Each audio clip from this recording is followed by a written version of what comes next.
पूरे भारत में मॉनसून का अराइवल खुशी की बात होती है, लेकिन असम के लिए हर साल मॉनसून खुशहाली के साथ साथ एक भयानक ट्रेजेडी भी लेकर आता है। और इस बार हालात आम सालों के मुकाबले कहीं ज़्यादा डरावने और चिंताजनक हो चुके हैं। ब्रह्मपुत्र और उसकी दर्जनों सहायक नदियां उफान पर हैं, जिससे राज्य के बड़े हिस्से में चारों तरफ सिर्फ पानी ही पानी नजर आ रहा है। सड़कों का संपर्क टूट चुका है, लाखों एकड़ में फैली फसलें डूब गई हैं और हजारों गांव पानी में समा चुके हैं। इस बार की बाढ़ ने न सिर्फ जान माल का भारी नुकसान किया है, बल्कि डिजास्टर मैनेजमेंट के दावों और इंफ्रास्ट्रक्चर की भी पोल खोल कर रख दी है।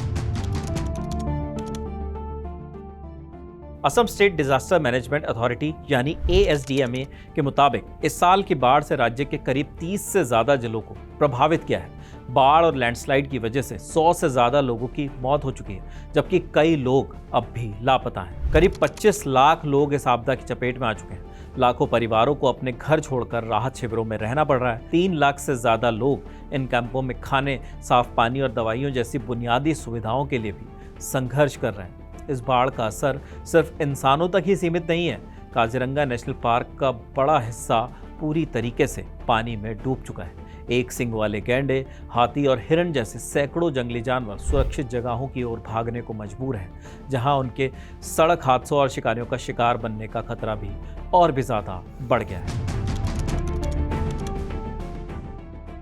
असम के डिब्रूगढ़, तिनसुकिया, धेमाजी और धुबरी जैसे इलाके हर साल बाढ़ झेलते हैं, लेकिन इस बार सबसे बड़ा झटका उन जिलों को लगा है जिन्हें अब तक अपेक्षाकृत सुरक्षित माना जाता। शिवसागर, चराईदेव और जोरहाट जैसे अपर असम के जिलों में कई दशकों बाद इतनी भीषण बाढ़ आई है, ये पूरा जनजीवन ठप पड़ गया। शिवसागर में लाखों लोग प्रभावित हुए, जबकि चराईदेव और जोरहाट में घरों, बाजारों और सड़कों तक पानी भर गया। इन इलाकों में तबाही की 2 बड़ी वजह रही।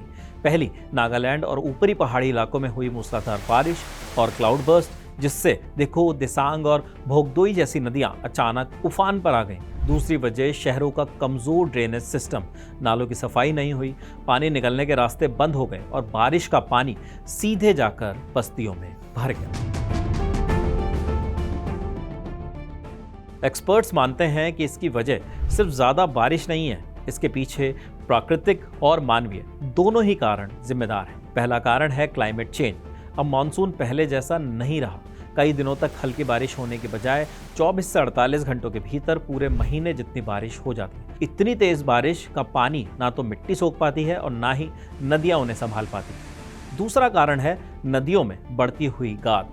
हिमालय से आने वाली नदियां अपने साथ बड़ी मात्रा में मिट्टी और पत्थर लेकर आती हैं। दशकों से जमा हो रही इस गाद की वजह से ब्रह्मपुत्र और दूसरी नदियां उथली होती गई हैं।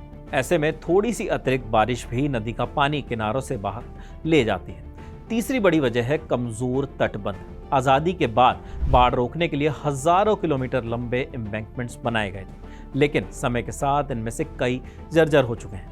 हर साल जब पानी का दबाव बढ़ता है तो कई तटबंध टूट जाते हैं और तबाही सामान्य बाढ़ से भी ज़्यादा बढ़ जाती है। इसके अलावा अनप्लान्ड डेवलपमेंट ने भी हालात बिगाड़े हैं। शहरों में वेटलैंड्स और प्राकृतिक जल निकासी के रास्तों पर निर्माण हो गया है। वहीं पहाड़ियों में जंगलों की कटाई से मिट्टी का कटाव बढ़ा है, जिससे नदियां और उथली होती जा रही हैं।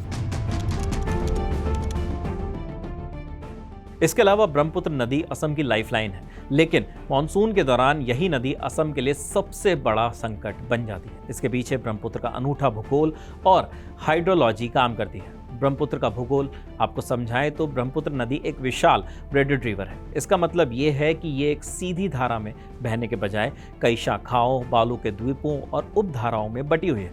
मॉनसून में जब इसमें पानी का वॉल्यूम बढ़ता है तो इसकी चौड़ाई कई जगहों पर 10 से 15 किलोमीटर तक फैल जाती है। जाहिर है, भयानक बाढ़ आना फिर तय है। तिब्बत और अरुणाचल प्रदेश के विशाल पहाड़ियों से उतरने के बाद ब्रह्मपुत्र असम के मैदानी इलाकों में एंट्री करती है। असम का मैदान दोनों तरफ से पहाड़ियों से घिरा हुआ है। ये एक फ्यूनल यानी कीप की तरह काम करता है। पहाड़ों से आने वाली भारी पानी जब अचानक असम के संकरे मैदानों में पहुंचता है तो उसे फैलने के लिए जगह ही नहीं मिलती और वो पूरे इलाके को वहीं से डुबाना शुरू कर देता है। सहायक नदियों का विकराल रूप। असम में ब्रह्मपुत्र अकेले नहीं बहती, उसकी दर्जनों शक्तिशाली सहायक नदियां जैसे सुबनसिरी, जिया भरेली, मानस, कपिली, दिहांग और दिबांग भी पहाड़ों से भारी पानी और गाद लेकर आती हैं। जब ये नदियां एक साथ ब्रह्मपुत्र में मिलती हैं तो जल स्तर आउट ऑफ कंट्रोल हो जाता है, जिसका असर इलाके पर साफ देखा जाता है। असम की बाढ़ में चीन का भौगोलिक और कूटनीतिक रूप महत्वपूर्ण है। तिब्बत से निकलने वाली यारलुंग त्यांगसो नदी अरुणाचल में सियांग और असम में ब्रह्मपुत्र बनकर बांग्लादेश के रास्ते बंगाल की खाड़ी में गिरती है। चीन ने जांगमू जैसे बांध बनाए हैं और सीमा के पास मेदोक में मेगा डैम प्रोजेक्ट पर काम कर रहा है। मॉनसून में बिना पूर्व चेतावनी के पानी छोड़े जाने से सियांग और ब्रह्मपुत्र में अचानक बाढ़ का दबाव बढ़ता है और बाढ़ आना शुरू हो जाती है। भारत चीन के बीच मॉनसून 15 मई से 15 अक्टूबर के दौरान हाइड्रोलॉजिकल डेटा शेयरिंग का समझौता था। डोकलाम और गलवान तनाव के बाद चीन ने डेटा देना बंद कर दिया, जिससे भारत को अर्ली वार्निंग का पर्याप्त समय नहीं मिल पाता। तिब्बत में भूकंप या भूस्खलन से नदी का रास्ता रुकने पर कृत्रिम झीलें बनती हैं, जिनके टूटने से असम और अरुणाचल में भीषण तबाही मच जाती है। असम की बाढ़ का दीर्घकालिक समाधान ही संभव है। रिवर बेसिन मैनेजमेंट केवल तटबंधों पर निर्भर रहने के बजाय नदियों के प्राकृतिक प्रवाह और बेसिन स्तरीय प्रबंधन पर जोर दें। गाद निकालना, ब्रह्मपुत्र और उसकी सहायक नदियों की गहराई बढ़ाने के लिए गाद निकाली जा सकती है। वेटलैंड्स का पुनरुद्धार, स्थानीय झीलों और वेटलैंड्स को जीवित करें ताकि वे अतिरिक्त पानी सोख सकें। कूटनीतिक प्रयास, चीन के साथ डेटा शेयरिंग सिस्टम को फिर से सक्रिय व पारदर्शी बनाएं और अरुणाचल के साथ मिलकर जल प्रबंधन रणनीति तैयार की जा सकती है, जिससे इसमें और भी ज़्यादा कमी आ सकती है। असम में आई ये बाढ़ सिर्फ एक नेचुरल डिजास्टर नहीं है, बल्कि ये इस बात का वार्निंग सिग्नल है कि अगर हमने कुदरत से खिलवाड़ जारी रखा, अनप्लान्ड कंस्ट्रक्शन और क्लाइमेट चेंज की अनदेखी जारी रखी, तो हर साल तबाही का ये दायरा और ज़्यादा बढ़ता चला जाएगा। असम के लाखों लोगों को इस सालाना त्रासदी से उबारने के लिए अब ठोस, परमानेंट और साइंटिफिक सॉल्यूशन लागू करने का वक्त आ गया है।